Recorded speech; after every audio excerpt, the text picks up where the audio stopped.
Hey guys, what's up? Fatal Fisherman here. Hope you're having an awesome day. Today I wanted to come to you, tell you I was all wrong about something, and I wanted to clear it up, let you know how I really feel about it. Before we get started, I hope you guys will drop a like if you enjoyed. Of course, you can always subscribe for daily content, but let's get into it.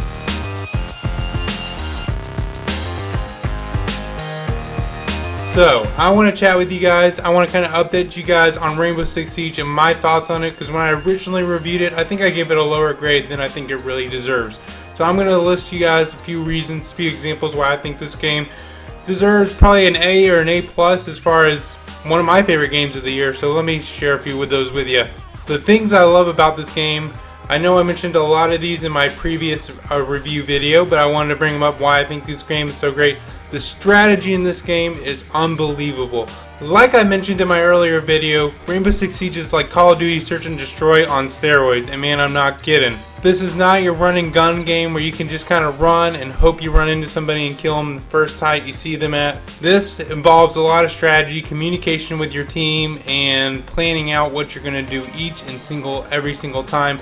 And what's also great about this is you can pick so many different strategies. It's all dependent on your playing strategy and how you like to approach things. For me, for instance, I like to play with a sledge or thermite, and I actually like to bust through the top floor of wherever the bomb or hostage, whatever it may be, is at, and shoot the guys through the top of the floor, because a lot of times they're not expecting that, and that's probably one of my favorite strategies. Of course, you can beat people like Twitch, where you can come in with your little robot, little RC car as I like to call them, and zap a few guys or two, try and kill them that way. Of course, if you're on defense, you can be someone like Castle and barricade those walls and doors, make them a little thicker, or you could be someone like Rook, who just wants to get a little extra armor. So there's just so many ways you can approach this game, and I love it. And there's so many different ways that it never, like I said again in my previous video, it never feels the same, and it always feels different.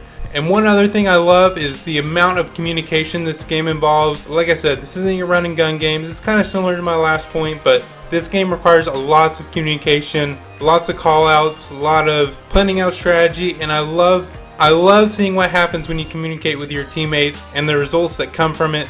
It definitely pays off to talk to your teammates and be vocal, do call outs, coordinating what operationist you're going to be, where you're going to plant the bomb or hostage, where you're going to enter in from, how you're going to enter, all those types of things. All of that is crucial to this game, and the more you communicate, the better off you're going to be, and the better your chances are going to be of winning. Also, like I mentioned before, the maps in this game are amazing. The graphics look great. The maps in particular, the variety of maps, I love them. Whether it's Air Force One plane, which is probably my favorite, the residential houses, which I also love, and the bases. Again, there's just so many different ways, so many different materials you can go through to get to the bomb.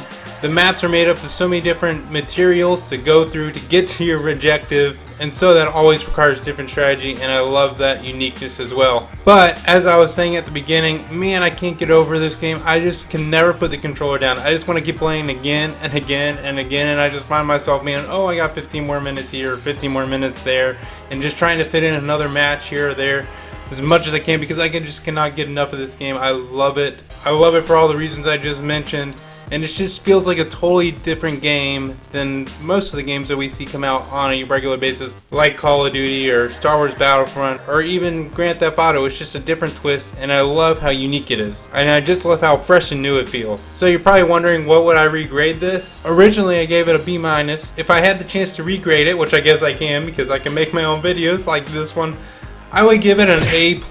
And the reason why I gave it such a nice grade is because, man, like I mentioned before, I would probably say this is game of the year for me personally.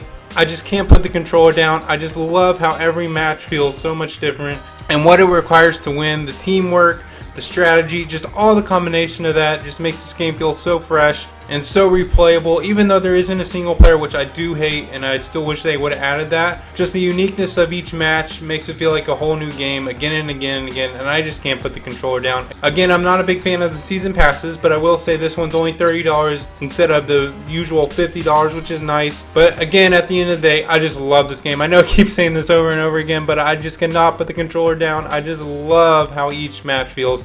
So if you agree with me, of course you can drop that like. I would love to hear your thoughts on Rainbow Six Siege. And of course, hope you guys enjoyed. If you did, drop that like, and of course subscribe for daily content. Later!